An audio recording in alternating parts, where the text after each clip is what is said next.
Muy buenas noches para todos, mucho gusto. Mi nombre es Oscar Iván Figueroa, soy gerente de promoción médico de NAMED. Un saludo especial a los miembros de la Sociedad Colombiana de Pediatría y a los demás asistentes el día de hoy.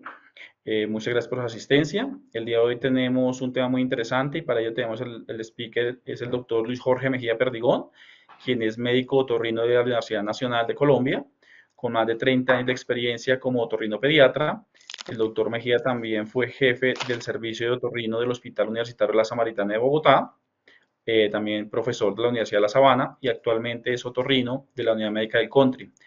Por su conocimiento y experiencia, el doctor va a hablar sobre un tratamiento coadyuvante muy importante en algunas infecciones respiratorias del tracto superior, como lo son los lavados nasales. Él nos va a comentar sobre para qué se deben hacer, por qué y con qué se deben hacer. Doctor, muchas gracias por el espacio, muchas gracias por permitirnos contar con su conocimiento y a todos los asistentes los invitamos a que por medio del chat de la plataforma nos envíe sus comentarios, sugerencias y demás. Doctor, el auditorio es todo suyo y muchas gracias nuevamente. Bueno, muy buenas noches a todos. La verdad, mil y mil gracias. Pedimos una pequeña disculpa porque por alguna razón desde el computador mío no pude montar la presentación, pero pues la Sociedad Colombiana de Pediatría, gracias a Dios lo logró y pues vamos a ir con la charla. Simplemente a Fernando le pido el favor cuando diga adelante de pasarlas. Entonces, tenemos una charla hoy muy útil, creo yo, en la práctica pediátrica cotidiana de absolutamente todos quienes hacemos consulta externa, y es el tema de las irrigaciones salinas nasales o lavados nasales, como los llamamos aquí en Colombia, para tres enfermedades muy frecuentes en nuestro entorno, cuáles son la rinitis, la sinusitis y los estados gripales. Y la he llamado con qué, por qué y para qué, porque vamos a hablar un poquitico más en detalle de qué son los lavados nasales, con qué los hacemos, por qué los hacemos, para qué los hacemos, y verán que no es tan genérico como decir coja una jeringa y échele 5 centímetros de suero en la naricita. Adelante. Bueno, declaro mis conflictos de interés, incluyendo que soy asesor médico de Nemed Farmacéutica. El siguiente. Entonces, como lo mencionaba, ¿cierto? Las irrigaciones salinas nasales van más allá de mencionarle a un paciente en el minuto final de la consulta: no olvide, mamita o papito, ponerle 5 centímetros de suero por la nariz. Realmente, desde que ha empezado a haber más literatura médica y más evidencia científica sobre este tema, hemos aprendido, incluyéndome, que hay formas distintas de hacer irrigaciones salinas nasales y que todas persiguen un, eh, un fin distinto de acuerdo a la patología a la que nos estemos enfrentando. Y el segundo punto, que es una invitación muy especial que venimos haciendo desde hace unos pocos años, en adoptar los dispositivos del siglo XXI, ¿cierto? Como mecanismo para hacer estas irrigaciones salinas. Siguiente. Entonces, no es nada nuevo, no estamos hablando de nada novedoso. Desde el año 2000 antes de Cristo, en la medicina de la India ayurvédica, se vienen usando las irrigaciones salinas nasales tanto por temas de salud como por temas espirituales. Y digamos que con el paso de los años, Edad Media, luego ya aquí en Occidente, en la literatura médica occidental, se ha venido hablando cada vez de este tema, pero particularmente durante este siglo, el siglo XXI, de los finales de los 90 hasta acá, cada vez hay más evidencia científica relacionada con el tema de las irrigaciones salinas nasales, al punto de ser incluidas como recomendación en general tipo A o tipo B en la mayoría de las guías médicas, sea por sociedades de pediatría, sea por sociedades de otorrino, etcétera, etcétera. Entonces, ha sido validada en la literatura médica, y su mecanismo de acción obviamente se basa en la eliminación mecánica de ese moco que muchas veces contiene agentes patógenos, alergénicos, contaminantes, irritativos, infecciosos, etcétera, pues que nos ayudan al normal funcionamiento de la mucosa de la vía aérea superior. Siguiente. Como lo mencionaba rápidamente, su origen data de más de 2000 años atrás en la medicina tradicional india ayurvédica, y la práctica se conocía como Halaneti, que se utilizaba en el yoga y parte de este tema espiritual era la purificación del cuerpo, y entendían ellos que en las fosas nasales habitaba parte de la suciedad del cuerpo. Entonces, ahora que mostremos un dispositivo que se llama el Netipot, pues sencillamente la palabra fue tomada de esta práctica. Entonces, más adelante se empezó a usar agua salina para mantener lo que ellos llamaban la salud nasal y prevenir las enfermedades respiratorias. Y es hasta el siglo XIX en el Reino Unido donde aparece el primer artículo científico en la literatura médica, pues donde hablan de la utilidad de los lavados nasales, inicialmente para rinitis fue donde primero se popularizaron, y luego en las patologías sobre él fueron completamente popularizados durante la segunda mitad del siglo XX, con la jeringa, y como mencionaba, pues durante este primer cuarto del siglo XXI, pues se han perfeccionado muchos dispositivos que nos permiten variar la técnica según lo que estemos buscando con la irrigación salina nasal. Siguiente. Entonces vamos a hablar muy rápidamente de esto, de la anatomía y la fisiología nasal, ¿cierto?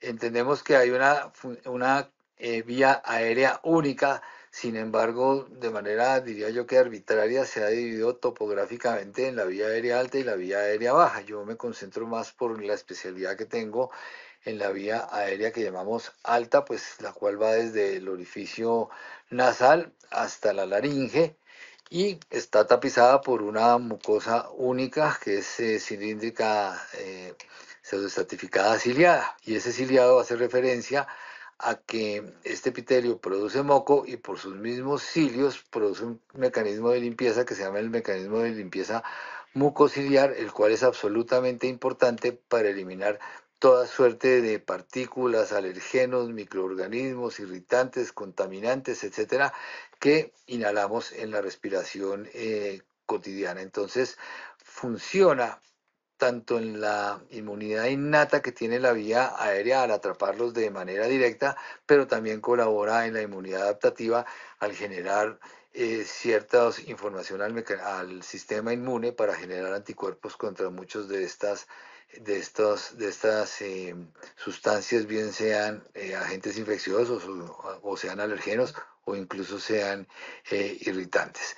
Reconocemos dentro de la función de la mucosa nasal el calentamiento, la humidificación y el filtrado del aire, los cuales los tres son condiciones absolutamente indispensables para evitar la irritación del árbol bronquial, el cual es muy sensible en pacientes particularmente asmáticos y quienes tienen respiración oral, recordando que la rinitis y el asma tienen una grandísima asociación. Siguiente, Fernando, por favor. Y en lo que tiene que ver con la anatomía y fisiología de los senos paranasales, pues tenemos 4 pares de senos paranasales, pues cuatro a cada lado: los senos frontales, los senos maxilares, los senos esmoidales y los senos esfenoidales, y una subdivisión en el esmoidal entre anterior y posterior, sencillamente porque drenan a meatos distintos. El esmoides anterior drena al meato medio y el esmoides posterior drena al meato superior o receso esfenoesmoidal. Recordar, y esto va a ser parte de lo que mencionaremos más adelante, se van desarrollando durante la infancia. Realmente el recién nacido solamente tiene el esmoides en este momento y un primordio de seno maxilar, el cual va creciendo y generalmente hacia los 6 o 7 años está completamente desarrollado. Y luego viene la neumatización del hueso frontal y del hueso esfenoidal para formar estos dos senos paranasales, los cuales se hacen en una parte más tardía de la niñez, 8, 9, 10 años. Y también recordar que existen variantes anatómicas como la hipoplasia del seno frontal, la cual está presente en el 10% de la población. Sus funciones principales: disminuir el peso de la cabeza al ser cavidades con aire, y esto fue una de las situaciones de las cuales se favoreció la bipedestación, porque al bipedestarnos digamos que el peso de la cabeza aumentó un poco y el aumento de la neumatización logra controlar parte de ese peso. Es parte importantísima de la resonancia vocal, no del tono vocal, pero sí de la resonancia vocal. Recuerden que hay un síntoma que llamamos, o signo que llamamos la rinolalia, que es la voz nasalizada, que sucede mucho cuando tenemos temas de congestión nasal, y genera una mayor superficie de contacto de toda la mucosa respiratoria y obviamente contribuye a la producción de este moco protector. Eh, Tal vez se me olvidó mencionar en la diapositiva pasada, es muy importante entenderlo, por eso existe la higiene nasal también como estrategia preventiva. Eh, Todo el tiempo estamos produciendo moco, niños y adultos, y esa cantidad fluctúa más o menos entre 150 a 200 mililitros para niños en 24 horas hasta 350 para adultos sanos. La razón por la cual no lo sentimos y no tenemos la sensación permanente de escurrimiento posterior es porque la densidad del moco es muy parecida a la de la saliva. Entonces todo el día estamos deglutiendo moco, pero no nos damos cuenta porque digamos que lo podríamos percibir como si fuese saliva. Siguiente. Entonces, rápidamente vamos a mencionar las patologías más frecuentes de la vía aérea superior, dentro de las cuales ustedes, queridos colegas pediatras, pues digamos que tienen muchísimo más contacto que nosotros los otorrinos, son parte de la consulta cotidiana. No, alguna vez intentamos buscar y me contaban algunos pediatras por estudios que aportan más o menos el 30 al 40% de los motivos de consulta en la consulta externa de pediatría. Entonces las tres patologías más frecuentes son la rinitis con sus subdivisiones, la sinusitis con sus subdivisiones y las infecciones respiratorias virales, de las cuales haremos un pequeño comentario de cada una. Siguiente, por favor. Entonces, inicialmente, las infecciones respiratorias altas, resfriados comunes, virosis respiratorias, rinofaringitis, es decir, pueden tener innumerables nomenclaturas, pero en general son simplemente inflamaciones de tipo infeccioso de la mucosa respiratoria, tanto de la fosa nasal como de los senos paranasales, como de la nasofaringe, de la orofaringe e incluso del oído medio. Eso es más o menos lo que es la definición. La inmensa mayoría de origen viral las conocemos como rinofaringitis.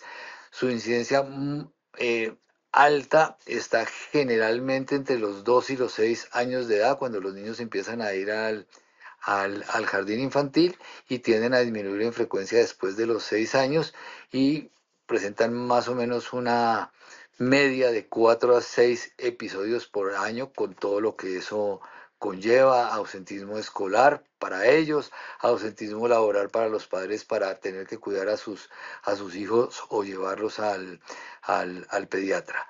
Obviamente la transmisión más frecuente es la transmisión aérea, especialmente cuando hay personas que están estornudando o tosiendo cerca de uno, pero también las superficies contaminadas por estas secreciones durante un tiempo pueden generar contaminación si nosotros tocamos esas superficies y nos llevamos las manos a la, a la nariz o a la boca.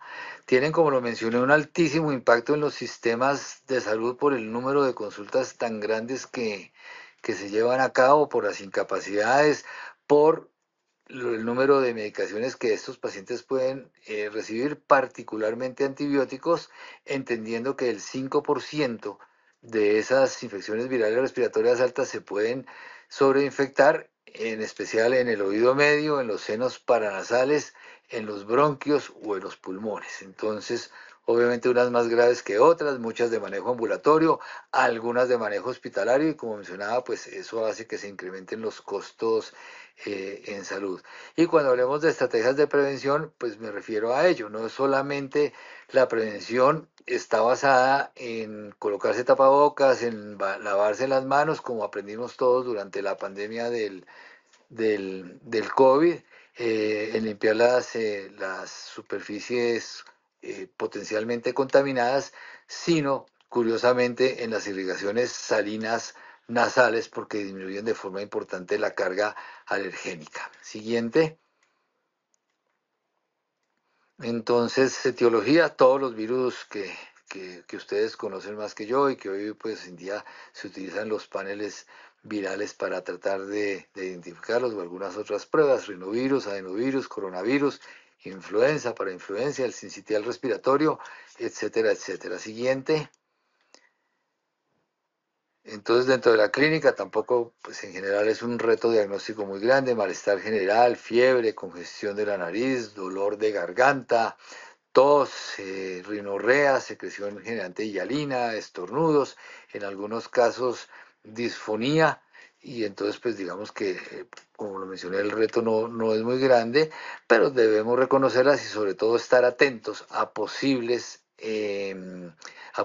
complicaciones, que es lo que nos hace, pues, nos hace importantes en nuestra tarea como médicos. Siguiente, por favor.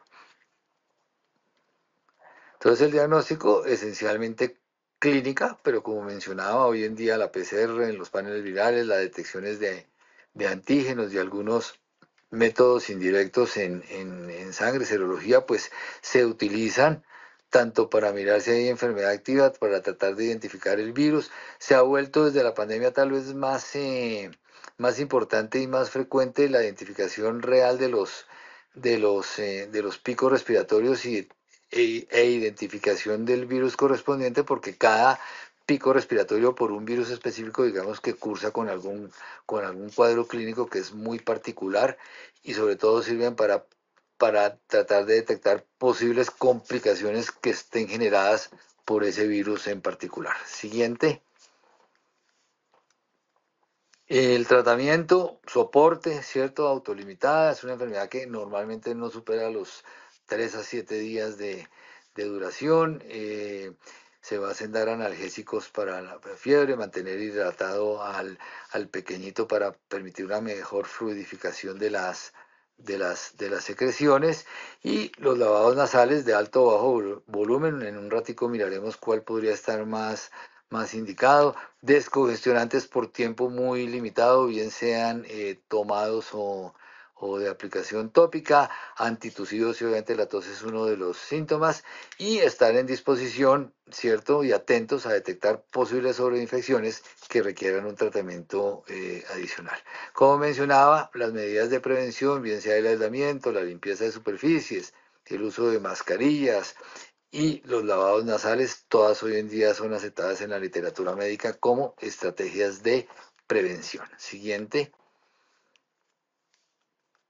Entonces, la rinitis alérgica rápidamente es una enfermedad crónica inflamatoria de la mucosa nasal, la cual está mediada por inmunoglobulina E en respuesta a unas sustancias que conocemos como aeroalergenos, es decir, deben ser inhalados y entrar en contacto con la mucosa respiratoria nasal para generar la respuesta. Deben tener un periodo de sensibilización inicial antes de desencadenar la respuesta crónica, la cual ustedes conocen, tiene una fase inflamatoria que es temprana, responsable de algunos de los síntomas, y una fase inflamatoria tardía, la cual sí es responsable de la hipertrofia de los cornetes y de la obstrucción nasal, motivo por el cual consultan la mayoría de los pacientes. O dicho de otra manera, hasta que no hay una obstrucción nasal persistente y probablemente algún trastorno asociado del sueño, asociado a esa obstrucción, es muy inusual que los pacientes consulten. Tiene una altísima prevalencia mundial, 20 a 30%, y las estadísticas muestran que en Colombia pues los números son muy parecidos al resto. Sin embargo, en Occidente es un poquitico más prevalente la enfermedad que en países del Medio y el Lejano Oriente. Tiene que ver mucho la occidentalización de nuestros niños, dieta, grandes ciudades, contaminación, fumadores pasivos, etcétera, ayudan a desarrollar este tipo de enfermedades, o a detonarlas, pues porque digamos que eh, la enfermedad es de tipo genético, se hereda hasta en un 50%, pero se tiene que cumplir premisa, como en muchas otras enfermedades, de tener la predisposición genética, de tener la sensibilización a los alergenos para los cuales pudiésemos desarrollar la enfermedad, porque no todos hacemos rinitis con los mismos aeroalergenos. Y es muy importante en la atención pediátrica porque la prevalencia más alta está más o menos entre los 4 y los 12 años de edad, que es cuando hay muchísimos más casos clínicos de esta enfermedad. Siguiente. Entonces esta es la clasificación hoy en día más utilizada, que es la clasificación ARIA, de donde se sacan la mayoría de los parámetros para analizar y tratar esta enfermedad, donde fundamentalmente se dividen en leves, moderados o severos los síntomas de la enfermedad y si la enfermedad es intermitente o es persistente. En Colombia, que era lo que antes llamaban perenne, pues pero ahora le dicen persistente, en Colombia, gracias a que no hay grandes variaciones ambientales, digamos que a lo largo del año no tenemos estaciones propiamente marcadas, hay algunas digamos que parámetros leves de cambios ambientales, especialmente en lo que tiene que ver con corrientes de material vegetal en el aire, pues entonces tenemos más rinitis de tipo persistente. Y como mencionaba, las severas son las que ya interfieren seriamente con las actividades diarias de los niños, incluyendo atención escolar, trastornos de sueño, ronquidos, apneas, etcétera, y esos son la mayoría de los pacientes que normalmente nos están consultando. Siguiente. Entonces el diagnóstico también es eminentemente clínico, congestión nasal, estornudos, rinorrea generalmente de tipo hialino, prurito, los tales estornudos que se conocen en la literatura como estornudos en salva, niños que estornudan 5 a 7 veces y no paran, y están ligados de forma inmediata a la exposición al alergeno. Por eso yo a muchas madres les digo, antes de contemplar las pruebas alérgicas, que la observación individual muchas veces funciona, lo que tiene que ver con plantas, mascotas, el polvo casero, para tratar de identificar pues realmente qué tipo de control ambiental pudiésemos hacer. Pero obviamente las pruebas cutáneas, los prick test o los RAS-TG específicos en suero, son unas posibilidades diagnósticas para tratar de identificar los alérgenos, en particular cuando estamos pensando en inmunoterapia como parte de la terapia de estos niños. Indicaciones de la inmunoterapia usual, pues rinitis severas que no se dan a tratamientos convencionales, cuando hay asma asociada, todos estos pueden ser factores para considerar la remisión al alergólogo pediatra y pues digamos que pedir ayuda y tratar la enfermedad como una enfermedad multidisciplinaria. Estudios de sueño, cuando hay trastornos, ya lo mencioné, de sueño que son muy frecuentes en las rinitis alérgicas con síntomas severos, e imágenes diagnósticas también de uso muy limitado, solamente cuando pensamos que puede haber una sinusitis asociada o que el grado de hipertrofia o posible presencia de pólipos esté asociada en estos pequeñitos y estemos pensando o en detectar algún tipo de complicación o estemos pensando en algún tipo de conducta terapéutica quirúrgica y ahí sí nos apoyamos en las escanografías, que son el examen de elección. Voy a repetirlo 2 veces durante esta charla. Esta es la primera, un llamado muy respetuoso a abandonar del todo las imágenes planas de senos paranasales. Tal vez la única imagen plana que todavía tiene utilidad en el área de la otorrinolaringología es el cabo faringio para estudio de adenoides, pero tratar de identificar sinusitis, desviaciones del tabique o presencia de pólipos con imágenes planas no tiene ninguna utilidad. Siguiente. Y el tratamiento, pues también está en la mayoría de las guías, medidas ambientales, las cuales, dependiendo de donde nos encontremos, voy a mencionar Bogotá, que es donde yo trabajo, son muy difíciles de implementar. Tenemos eh, el inconveniente que no solamente estamos luchando contra los alergenos, sino contra la contaminación ambiental. Entonces nos es muy difícil pues implementar medidas ambientales que realmente sean efectivas para la prevención de la enfermedad. Por ende, la inmensa mayoría de estos pequeñitos tienen que ser medicados, en particular cuando la enfermedad cursa con síntomas moderados a severos. Y como las charlas de lavados nasales, pues obviamente los coloqué en mayúscula porque no hay ninguna guía médica que hoy en día no recomiende las irrigaciones salinas nasales como terapia complementaria a cualquiera de la medicación que ustedes finalmente decidan recomendarle a sus pacienticos. Entonces, todas las guías como recomendación tipo A mencionan el lavado salino nasal, bien sea de bajo volumen o alto volumen, eso ya lo explicaremos ahorita en unos poquitos minutos, pero siempre como terapia complementaria, tanto para el tratamiento agudo como para el tratamiento de mantenimiento cuando la rinitis ya no está agudizada. Y están, desde el punto de vista farmacológico, el uso de los corticoides intranasales, que hoy en día en general son el gold standard del tratamiento, el uso de antihistamínicos que tienen una utilidad bastante limitada, los antoleucotrienos o una combinación de ambos, la inmunoterapia específica como ya la mencioné atrás, y la cirugía solamente para aliviar casos de obstrucción nasal rebeldes a tratamiento médico. Y es algo que dejo muy claro en mis pacientes, no hay cirugía para rinitis, solamente hay cirugía para tratar algún tipo de complicaciones que muchas tienen que ver con severa obstrucción nasal y trastornos de sueño asociados. Siguiente. Entonces, dentro del capítulo de las rinitis no alérgicas están las vasomotoras, que son respuestas bruscas del sistema autónomo a cambios de temperatura generalmente, las infecciosas, las irritativas u ocupacionales, pues que no aplican mucho en la población pediátrica, las medicamentosas, las del embarazo, granulomatosas, etcétera. Un pequeño comentario respecto de las medicamentosas. Nosotros recomendamos oximetazolina y resulta que la oximetazolina pues es un medicamento muy útil para descongestionar, pero a veces se nos pasa advertir sobre los efectos del rebote, ¿cierto? Y de la dependencia de la oximetazolina. Entonces, cuando decidamos hacerlo, pues por favor hacer un claro énfasis sobre su uso limitado y cuando mencione las soluciones hipertónicas les voy a mostrar un plan B al uso de la oximetazolina. Siguiente.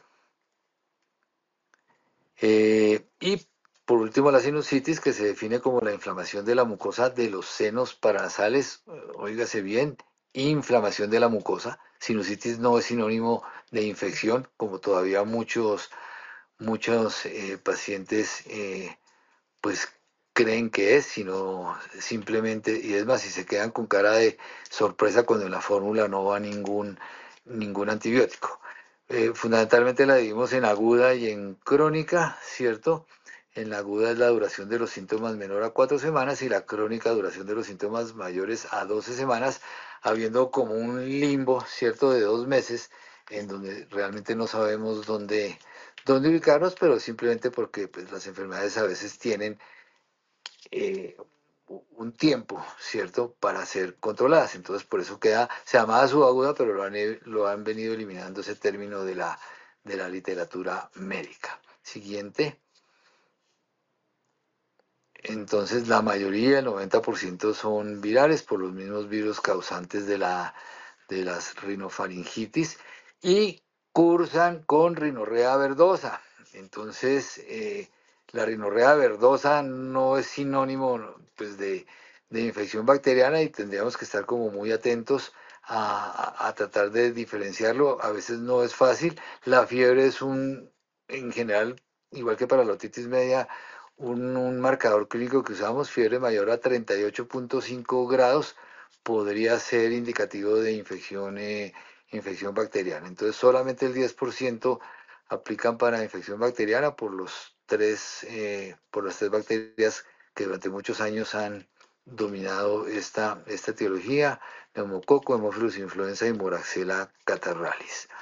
Afecta al 6 al 15% de la población, es decir, hay un montón de personas que cursan con sinusitis aguda, más frecuentes en adultos, en los jóvenes y niños que en los adultos, y factores de riesgo, pues las infecciones respiratorias, ya lo mencioné, pacientes riníticos, a quienes también les puede dar una rinofaringitis sobreagregada y entonces hacen más fácilmente la sinusitis, el tabaquismo, que es una causa muy frecuente de disfunción del sistema mucociliar, desviaciones del tabique contra el meato medio que impiden la normal ventilación y drenaje de los senos paranasales, los pólipos nasales, exactamente lo mismo, y el uso excesivo de descongestionantes como la oximetazolina Vuelvo y digo lo mismo porque la oximetazolina produce parálisis ciliar que inicialmente es de pocos minutos, luego es de horas y luego podría convertirse en permanente si vemos casos tan extremos de atrofia de la mucosa nasal.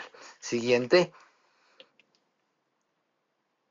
Entonces, el diagnóstico también es eminentemente clínico. Hay congestión nasal, rinorrea purulenta, dolor o presión sinusal que normalmente no lo presenta una rinofaringitis, fiebre, pérdida del olfato, tos, esa tos, como digo yo, tos con escurrimiento que es como un, así se lo digo a los pacientes y así me lo definen las madres, como un moco bailando allá en la garganta.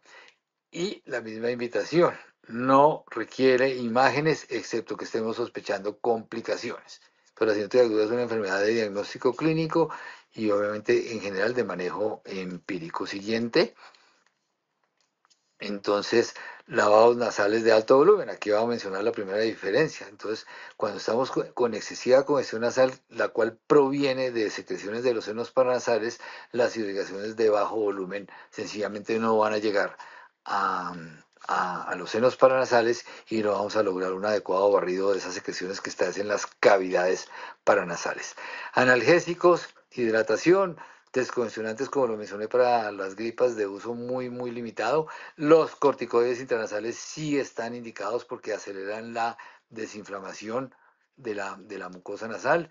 Antibióticos, pues de todas maneras voy a decirlo porque funciona en general de esa manera. La mayoría de las veces de forma empírica, el cultivo de secreciones en la fosa nasal tiene una utilidad clínica bastante limitada y para que fuese útil tendríamos que ir a tomar la muestra del meato medio y pues ningún niño creo que esté en disposición, ni menos si está enfermo, de colaborarnos para tomar una muestra allá, la cual igual se contaminaría cuando estemos sacando el hisopo. Y la cirugía solamente indicada en algunos casos de complicaciones como celulitis periorbitarias, que ya hayan traspasado el septum orbitario, meningitis, trombosis de algún seno intracraneano, etcétera, etcétera, pero gracias a Dios bastante infrecuentes. Siguiente, por favor. Y la sinusitis crónica, por definición, inflamación de la mucosa de los senos paranasales, como lo mencioné, con síntomas mayores a 12 semanas y en los cuales esos síntomas que mencionamos persisten a pesar de un tratamiento médico adecuado que se pudo dar para una sinusitis aguda.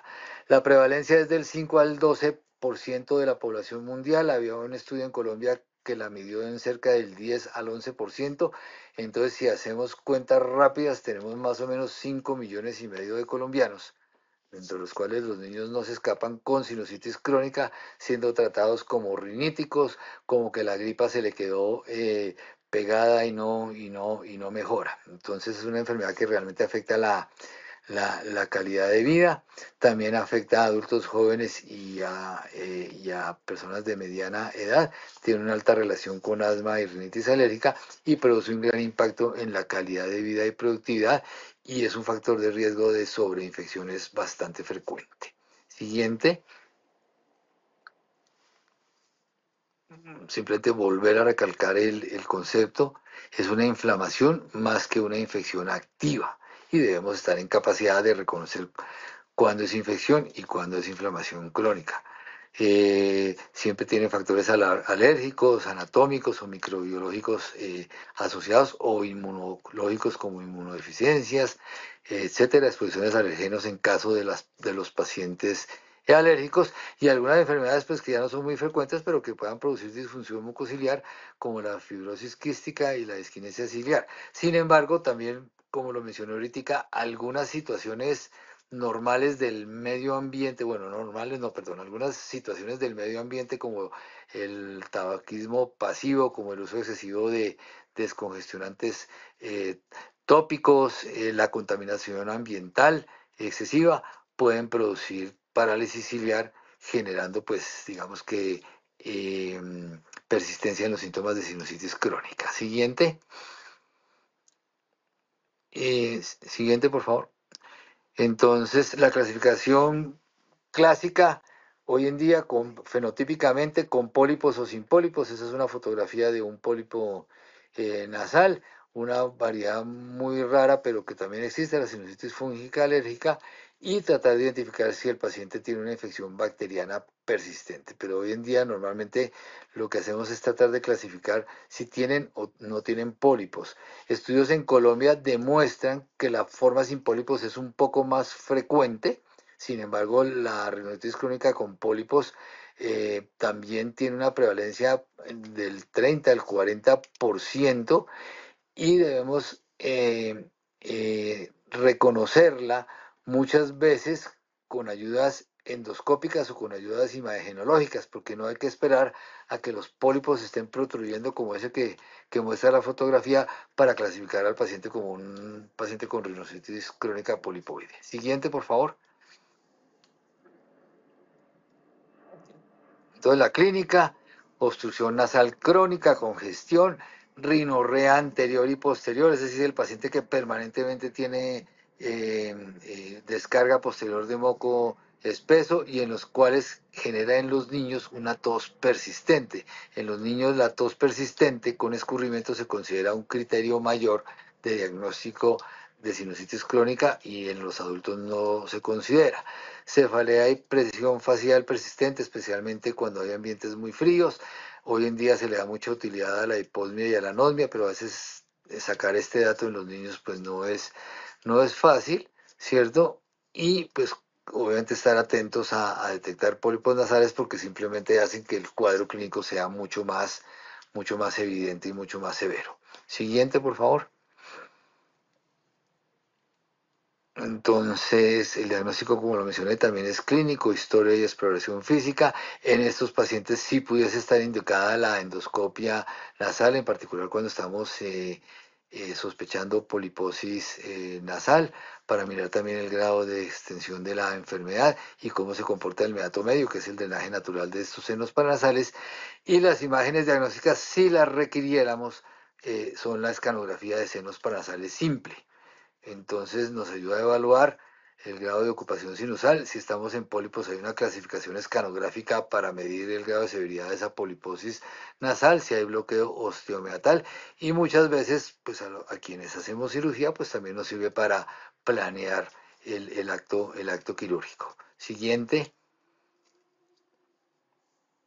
Entonces el tratamiento, otra vez, lavados nasales, así como lo mencioné en la otra charla, en la otra enfermedad, de alto volumen con solución salina, corticoides intranasales, bien sea fluticasona o mometasona, también tratando de desincentivar el uso de la beclometasona en menores de 10 años. El uso de ciclos de corticoides orales en casos graves también está plenamente indicado. Antibióticos solamente si estamos ante la evidencia clínica de una infección o de una sobreinfección bacteriana activa. Hoy en día el uso de terapias biológicas con anticuerpos monoclonales, en particular para las rinosinusitis crónicas con pólipos, y la cirugía también como una arma terapéutica que tenemos, pero usualmente cuando hay un fracaso a un tratamiento bien hecho durante meses, no de entrada. Siguiente. Y pues vamos a terminar la charla hablando un poquitico de las irrigaciones salinas nasales. Entonces, las irrigaciones salinas nasales son, como lo mencioné, la instilación de solución salina a través de las fosas nasales en distintas concentraciones o tonicidades, a distintos volúmenes y con distintas presiones, para el manejo de la congestión nasal en enfermedades inflamatorias respiratorias, y lo que mencioné cuando estábamos hablando de virosis respiratorias, y últimamente como estrategias de prevención a nivel médico y a nivel ocupacional. Eso es más o menos lo que es una definición de una irrigación salina nasal. Siguiente. Entonces, en la historia, rápidamente otra vez, desde el año 2000 y pico antes de Cristo, están 500 antes de Cristo, perdón, hace 2500 años, están plenamente identificadas. Esa jarrita azul de arriba es la jarrita Neti, que utiliza simplemente presión hidrostática para ser irrigada.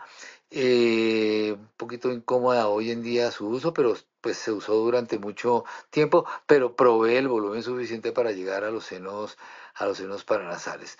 Luego, como mencioné, en el siglo XIX pues ya hubo una primera descripción en la literatura médica occidental.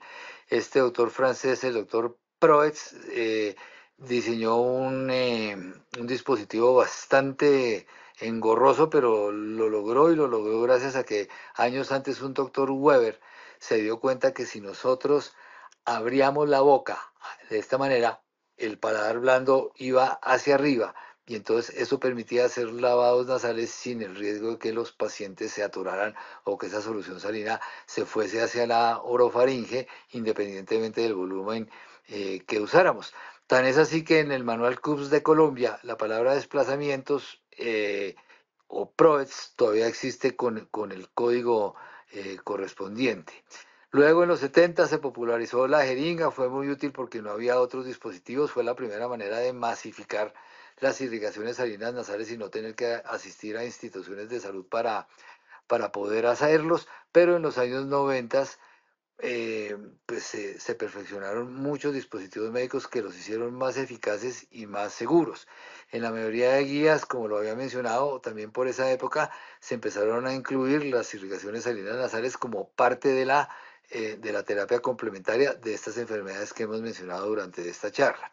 Y en el siglo XXI, perdón, en el siglo XXI, pues se han refinado estos dispositivos de baja presión, que fundamentalmente lo que hacen es mejorar la adherencia, mejorar la seguridad y mejorar la eficacia del lavado nasales para las enfermedades en cuestión. Siguiente, por favor. Entonces, esta es una gráfica rápidamente que menciona que la solución puede ser isotónica o puede ser hipertónica, ¿cierto? En la clasificación de los lavados nasales, esos son los tipos de solución que usamos. En cuanto al volumen, si vamos a usar irrigaciones de bajo volumen o de alto volumen, entendiendo como irrigaciones de alto volumen, más de 120 mililitros en niños de 2 a 12 años y más de 240 mililitros en niños mayores de 12 años. Y en cuanto a presión, si era presión positiva, la cual puede ser activa o pasiva, y la presión negativa, que ya muy poco se usa, que era el hacer nosotros inspiración profunda de estos líquidos, pero la verdad pues se ha abandonado mucho, lo llamábamos aquí en Colombia sorbetorios, a mí de niño me tocó hacerlos, pero creo que ya no se usan mucho, sino se utilizan los dispositivos de presión positiva. Siguiente, por favor. Y adicionalmente, pues procurar que esas soluciones traigan adición de bicarbonato de sodio en la solución salina. Y esos 5 puntos que coloco ahí están validados desde el punto de vista médico de por qué el bicarbonato es un ingrediente muy importante dentro de la irrigación salina nasal.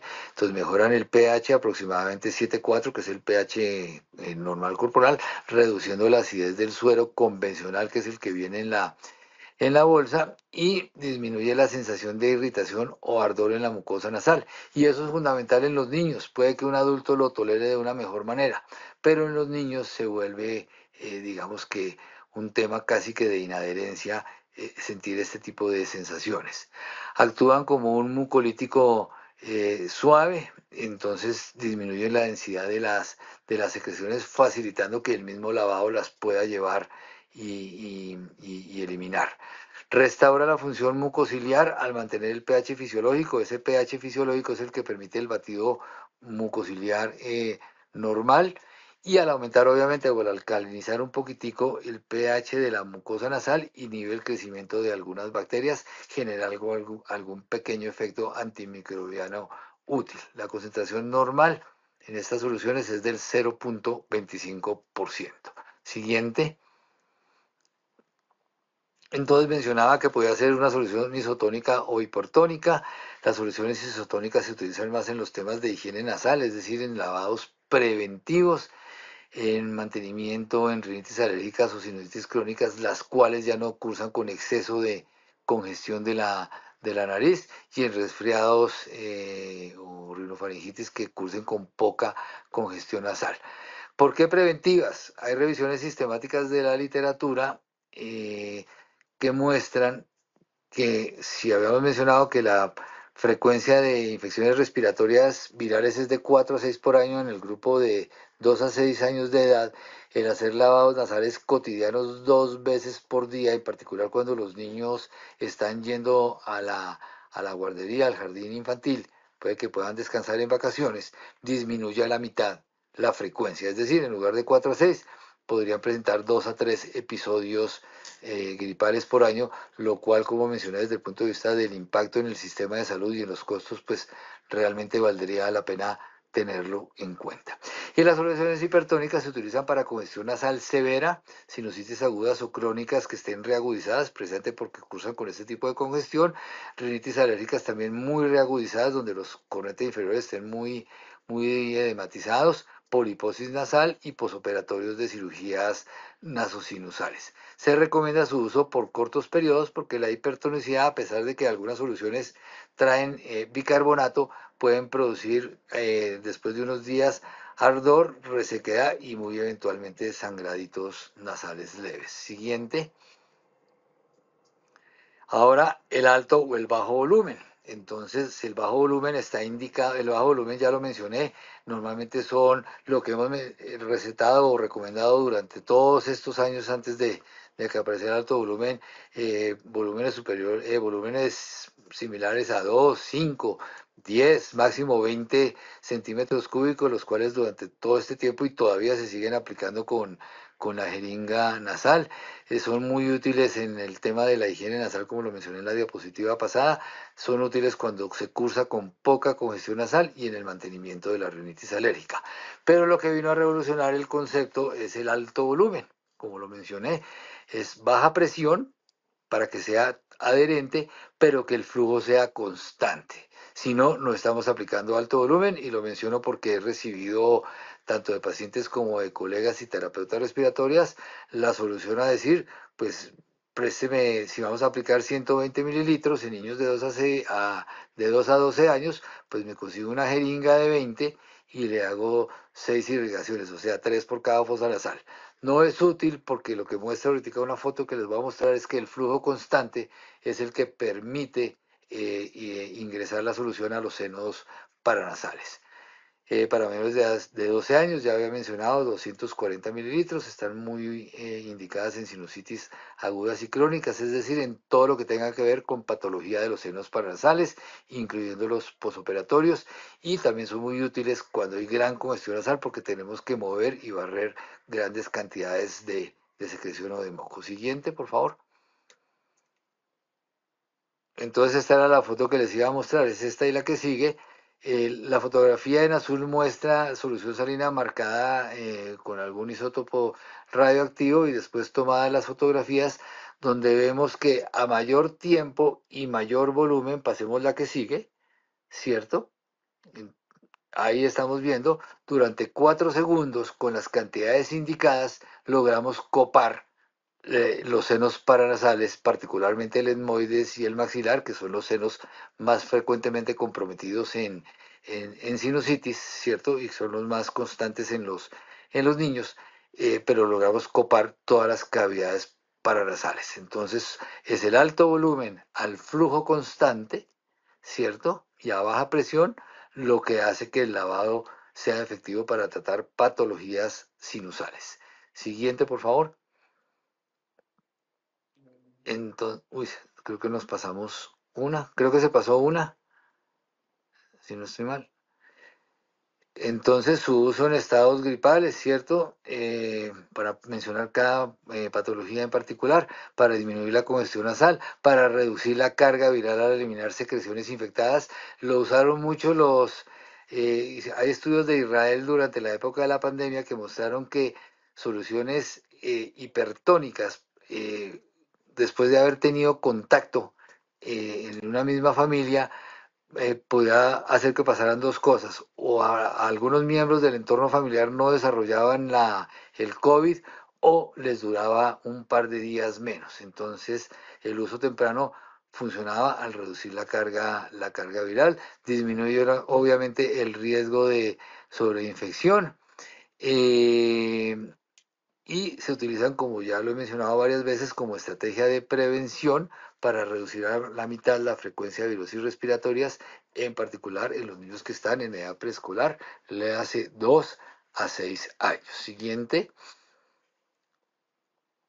en rinitis, adicional a lo que hemos mencionado para el alivio de la congestión nasal, pues reducción de la carga alergénica dentro de la mucosa nasal. A mayor carga alergénica, mayor severidad de los síntomas. Entonces, si mantenemos un menor contacto del alergeno con la mucosa nasal, pues tendremos una enfermedad clínicamente menos severa. Y mejora la efectividad de los corticoides nasales y permite reducir la dosis, porque al estar la mucosa libre de secreciones, pues el corticoide entra en mejor contacto con la mucosa nasal. Y estudios demuestran mejoría en la calidad de vida de pacientes con rinitis persistente o perenne. Siguiente, por favor. Su mecanismo de acción, ya lo mencioné: eliminación de alergenos a disminuir la carga alergénica, reduce la inflamación mediante deshidratación de la mucosa nasal, se llama efecto osmótico, en particular si estamos ante una solución hipertónica. Y también elimina agentes proinflamatorios, lo cual es muy útil, pero lo voy a mencionar ahorita, en la sinusitis crónica. Restauran el transporte mucociliar por el efecto del bicarbonato de sodio y disminuyen la viscosidad del moco, facilitando su eliminación a través de estas mismas irrigaciones salinas nasales. Siguiente. En rinitis no alérgica, pues aplica más o menos lo mismo, con la diferencia pues que no estamos eliminando alergenos, pero alivian la congestión, erradican micropartículas de esas que están hoy en día muy en boga en la contaminación ambiental, y la verdad tienen mucha utilidad. En el embarazo, rápidamente, sencillamente tenemos mucha contraindicación de medicamentos, entonces las irrigaciones salinas nasales, incluyendo las hipertónicas para evitar el uso de oximetazolina, son muy útiles como descongestión nasal no farmacológica. La rinitis del recién nacido, que creo que la ven ustedes mucho, que es una enfermedad que no es grave, pero que es muy sintomática en los padres, muy dramática en los padres, porque los niños son respiradores nasales obligados. Muchas veces solamente con empezar a hacer irrigaciones salinas de bajo volumen tenemos la solución al problema. Y ya he mencionado las rinitis ocupacionales, lo cual hasta ahora está empezando a aparecer de forma más constante en la literatura médica. Siguiente. En sinusitis, lo mismo: eliminación y barrido mecánico de las secreciones nasales. Su uso temprano previene la sobreinfección bacteriana, al estar eliminando todas estas secreciones donde van a crecer estas bacterias, previniendo el uso de antibióticos, mejora la congestión nasal y por ende entonces hay una recuperación más rápida. Se restablece por efecto del bicarbonato un transporte mucociliar mucho más rápido, y eso acelera la recuperación. Y para mayores de 2 años, vuelvo y hago la recomendación son de alto volumen, a baja presión y flujo continuo. No están indicadas en menores de 2 años. Y como lo mencioné, si la condición es muy severa, se recomienda que la solución se haga de forma hipertónica. Siguiente, por favor. Y en sinusitis crónica, pues tal vez donde más las hemos estudiado, donde mayor aplicación tienen las irrigaciones de alto volumen, porque no solamente funcionan para eliminar el moco, sino que en la inflamación tipo 2, que es la que acompaña la poliposis nasal, se ha demostrado cómo eliminan todos estos agentes proinflamatorios, en particular un poco de interleuquinas, ¿cierto? Y citoquinas, que favorecen la inflamación crónica como un círculo vicioso en la superficie del epitelio respiratorio. Entonces, toda guía, siendo la Biblia de la sinusitis, las guías EPOS del 2020, hacen recomendación tipo A para las irrigaciones salinas de alto volumen en el manejo de la sinusitis crónica. Eso es una gran invitación a que empecemos a usar el tipo de volumen que realmente necesitamos cuando estamos en presencia de este tipo de enfermedad. La mayoría de las guías sugieren uso crónico. Yo puse largos periodos, pero por lo menos en adultos, en niños tal vez es un poquito distinto, porque ellos hacen reversión de la enfermedad más fácil que los adultos. La recomendación es uso indefinido de estas irrigaciones salinas de alto volumen. Siguiente, por favor. Y estos son, Fernando, si me ayuda, unos pequeños videos mostrándoles qué es alto volumen. Simplemente va a mostrar, si les ponemos play, creo que los puede poner incluso al tiempo, marcando cada una, para que corran un poquito más rápido porque se nos está agotando el tiempo. En la primera, ustedes vieron las secreciones que hay en el meato medio y miren cómo queda después de alto volumen, cómo queda la limpieza del meato medio, ¿cierto? Y en la de la derecha mostraba, si ustedes alcanzaron a ver, el meato del seno, sí, el meato, el huequecillo de drenaje del seno maxilar, y mostraba cómo la irrigación salina, cuando es alto volumen, sí penetra el seno maxilar, lo lava y vuelve y sale. Siguiente, por favor.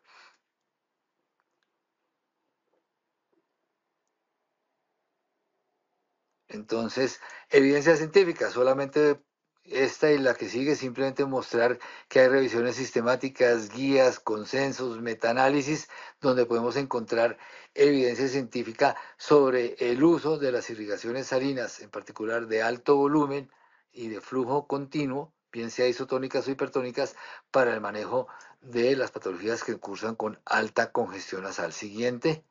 Entonces, eh, eh, pues simplemente Oscar, que nos está acompañando hoy desde el laboratorio NELMED, pues tiene a disposición de todos quien quieran bibliografía relacionada con el tema. Y los tipos de dispositivos de irrigación: botellas presurizadas, control del flujo y de la presión, que es lo que las hace completamente adherentes, ¿cierto? El Netipod, que ya lo ha mencionado, sin embargo la posición de uso del Netipod es algo, perdón la expresión, algo como así. Entonces es un poquitico incómoda y un poco más largo de hacer.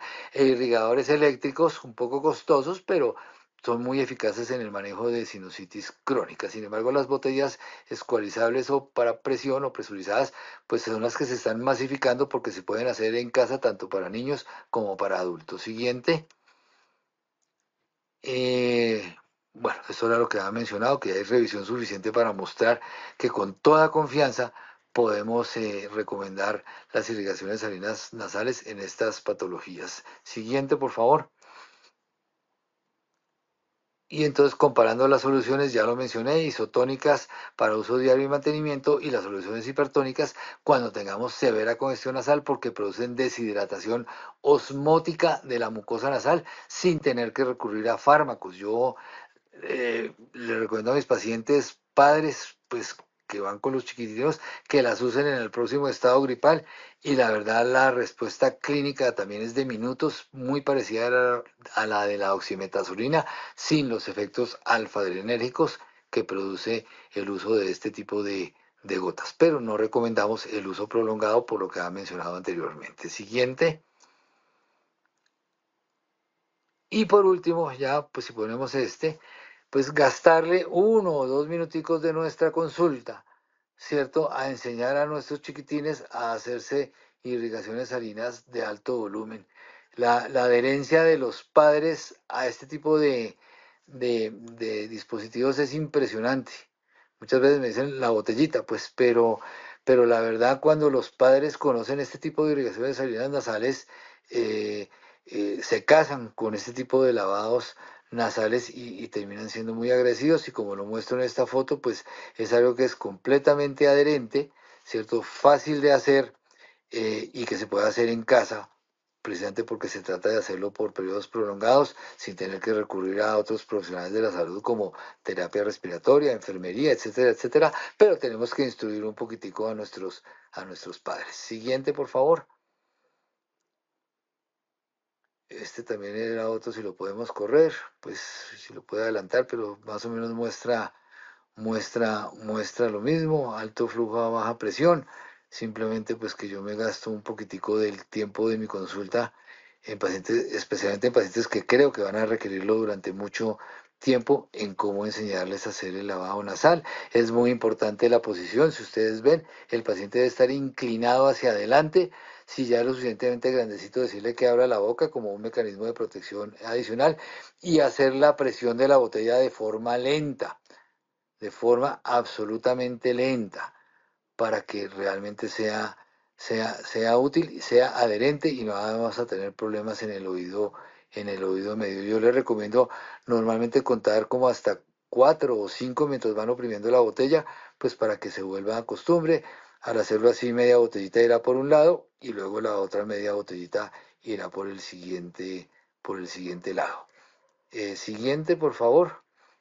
Esto es, bueno, lo he mencionado, pero es exactamente lo mismo en una fotografía, pero ya se nos está acabando el tiempo.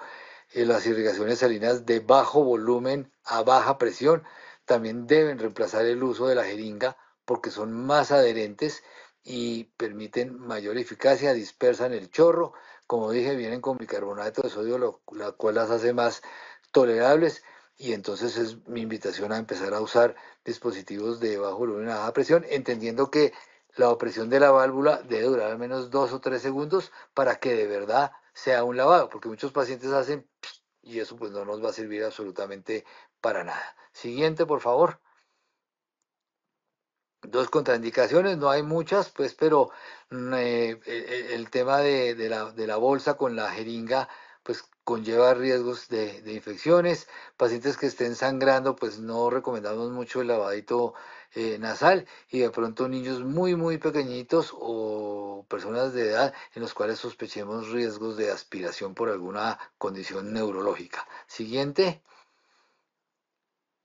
Y conclusiones, pues creo que las he mencionado durante todo el tiempo, son un mecanismo muy efectivo, muy útil y nuestra invitación en esta charla de hoy pues es a ir abandonando el uso de mecanismos inadherentes como la jeringa y pasarnos a cualquier dispositivo de baja presión que permita la adherencia continua de estos pacientes, en particular de los niños, para el manejo de las patologías que yo les he mencionado durante esta charla. Siguiente. Entonces, pues les agradezco mucho su atención. No sé, Oscar, si hay tiempo para preguntas, que yo pueda colaborar un par de minutos. Muchas gracias a todos por tenerme en cuenta hoy y haber dedicado parte de su tiempo de descanso a esta charla. Doctor Mejía, la verdad, muchas gracias por esa excelente conferencia. Y si tiene varias preguntas, la verdad, éxito total su conferencia. Voy a leerles, doctor. La primera es, ¿existe alguna recomendación sobre el volumen con el cual se hagan los lavados nasales? Bueno, entonces más o menos como lo mencioné, vuelvo y digo lo mismo, el bajo volumen usualmente no supone más de, como mencionaba, entre 2 y 10 centímetros cúbicos, depende a veces un poquitico de la edad, pues a menor edad menor volumen, cuando estamos hablando del bajo volumen, pero eso lo logra uno dejando la válvula oprimida más o menos segundos. Entonces, más o menos 2 o 3 segundos pueden proveer entre 2 y 3 mililitros de solución salina. 5 a 6 segundos, pues los 5 centímetros, que es lo que característicamente durante mucho tiempo hemos recomendado, pero cuando hablamos del alto volumen ya el volumen viene estandarizado y vuelvo y lo repito, 120 mililitros para niños de 2 a 12 años y 240 mililitros para niños mayores de 12 años.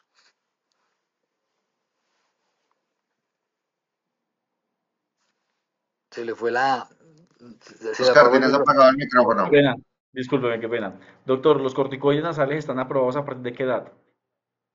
Los corticoides intranasales como la mometasona o la fluticasona tienen una biodisponibilidad absolutamente ínfima, inferior al 1%, y la mayoría de la biodisponibilidad se da no por absorción en la mucosa nasal, sino por deglución.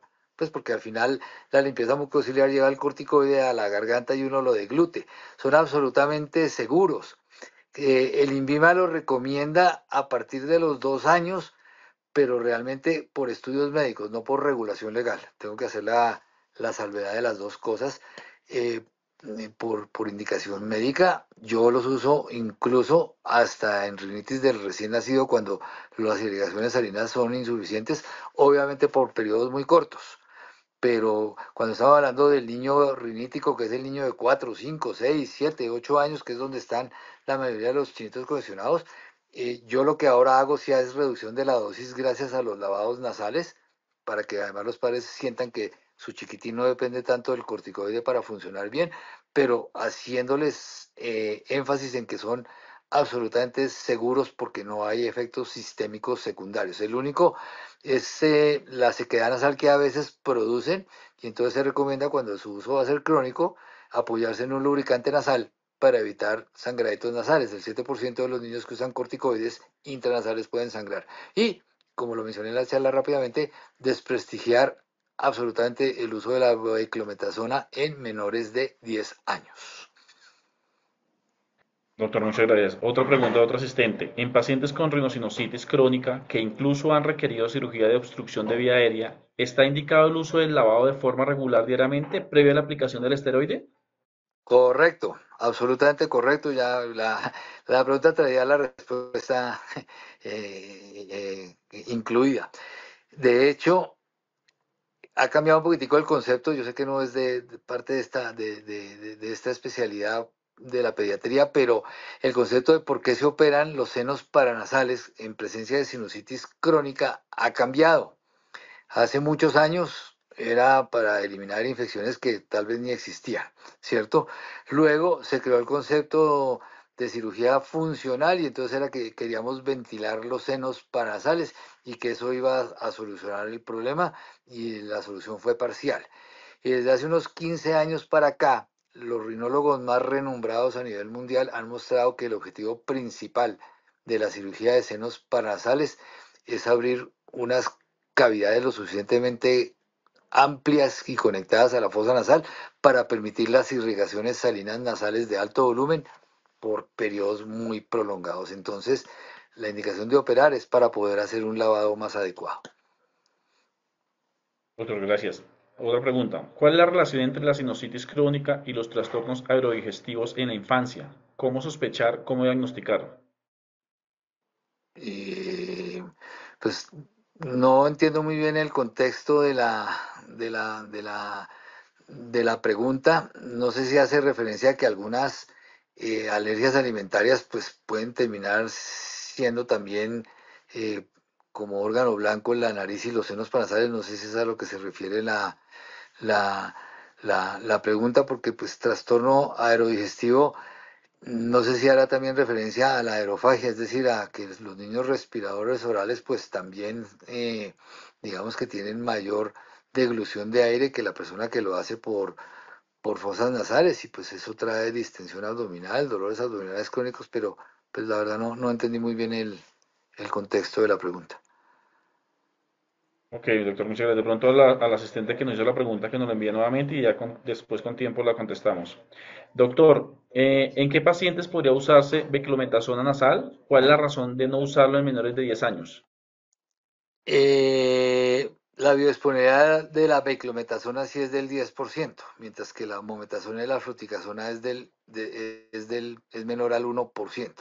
Entonces, cuando hacen estudios para hacer trazabilidad sanguínea, sí se encuentra. En cambio, rara vez lo encuentran de mometasona y fluticasona. Eh, mm, es menos efectiva farmacológicamente, tiene una crucecita mientras que la potencia farmacológica de la fluticasona y de la mometasona es de 4 cruces. Entonces eso también permite disminuir la dosis y no casar a los niños con dosis diarias de estos dos corticoides. Lo que pasa es que lo mismo se popularizó hace mucho tiempo, pero la mayoría de las guías médicas desaconsejan, la palabra no era desprestigiar, sino desaconsejan su uso por debajo de los 10 años por esa razón. Gracias, doctor. Doctor, para el lavado nasal de bajo volumen, ¿cómo debe ser la presión? La presión la da el dispositivo. No depende de uno y eso es una muy buena pregunta para responder por qué no usar la jeringa.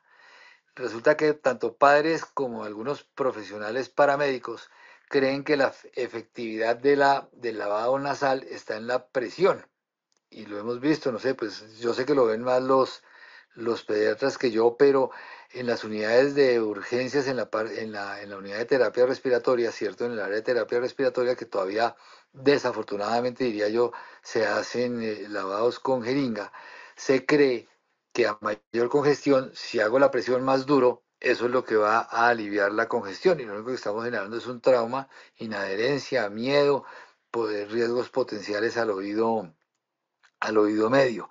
Entonces, como me lo preguntan a diario, en los 70 se usaron, bienvenidos, no había más. Fue una manera de llevar los lavados nasales a la casa y volverlos y masificarlos pues para ayudar en estas patologías respiratorias, pero traían consecuencias. Entonces, se pasó una diapositiva cuando yo dije que las devolvieran, ¿cierto? Donde mostraba una estufa de gas y una estufa de leña. El concepto pudiera ser exactamente el mismo. La estufa de leña también cocina, igual que la estufa de gas, pero la pregunta es cuál es más segura, cuál es más eficiente y cuál, digamos, que se adapta más hoy a las necesidades de las personas. Entonces, los dispositivos de baja presión regulan per se la presión y están recomendados, pues digamos que mucho más que que el uso de la jeringa, el cual es otra vez mi invitación a ir desaconsejando su uso. Perfecto, doctor, muchas gracias. Y ya la última pregunta, porque también el tiempo nos apremia. ¿Cuáles serían las indicaciones o la indicación para usar oximetazolina? ¿Y cuál sería la dosis y el tiempo seguro para evitar efectos secundarios? Ok, la oximetazolina desafortunadamente se usa mucho, la recomendamos, ya mencioné, a veces no limitamos o no le hacemos la aclaración al paciente del tiempo límite de uso. Es muy eficaz, yo la he usado, ¿cierto? Pero resulta que se masificó su uso en recomendación de farmacia. Entonces en la farmacia al paciente no le preguntan ni la edad, ni si es hipertenso, si es coronario, si tiene una arritmia, si está embarazado, si es un viejito, etcétera, etcétera. Todas contraindicaciones absolutas del uso de ese medicamento. Entonces la recomendación clásica es uso máximo de 3 a 5 días para cuando estoy muy congestionado. Yo a veces no les voy a decir que no, yo la uso y la recomiendo. Pacientes que requieren, o sea, que no están pudiendo dormir. Ese es el ejemplo tal vez más claro, ¿cierto? Y están 1 de la mañana, 2 de la mañana totalmente desvelados por el grado de obstrucción tan grande que tienen por un estado gripal, pues aplicarse un par de gotas durante un par de días o por lo menos en la noche para poder dormir, bienvenida sea. Niños pequeños con antecedentes de otitis medias o disfunciones tubáricas que van a viajar por carretera o van a tomar un vuelo, pues clarísimamente indicado para ese momento en particular, para tratar de contrarrestar el efecto del cambio de presión y que la trompa esté lo más contraída posible y permita regular la presión del oído medio. Entonces, la recomendación clásica teórica es 3 a 5 días, más o menos cada 8 horas. El problema, tal vez no en los niños, si no es en los adultos, pero se lo pueden transmitir a sus hijos, es que se acostumbran. Y ya después de 8 días empieza a aparecer el efecto de rebote y lo que hacen es empezar a aumentar la frecuencia. Y por eso es que se vuelve riesgosa y produce resequedad, epistaxis, atrofia. No he visto muchas, pero he visto en estos 30 años un par de perforaciones del tabique por uso crónico de oximetazolina. Doctor, la verdad que muchas gracias. Ya por temas de tiempo debemos finalizar la actividad. Muchas gracias por toda su experiencia clínica y por todas sus recomendaciones. A todos los asistentes, muchas gracias por acompañarnos. Y recuerden, Oscar Figueroa de Name It, todos los productos de Sinorrinse, Nasogel, Pediamis, Nasamis hipertónico y isotónico los consiguen en cualquier cadena de Colombia. Entonces, muchas gracias a todos y feliz noche. Doctor, buenas Una noches y feliz muchas noche gracias. para todos, de verdad, mil gracias, que estén muy bien.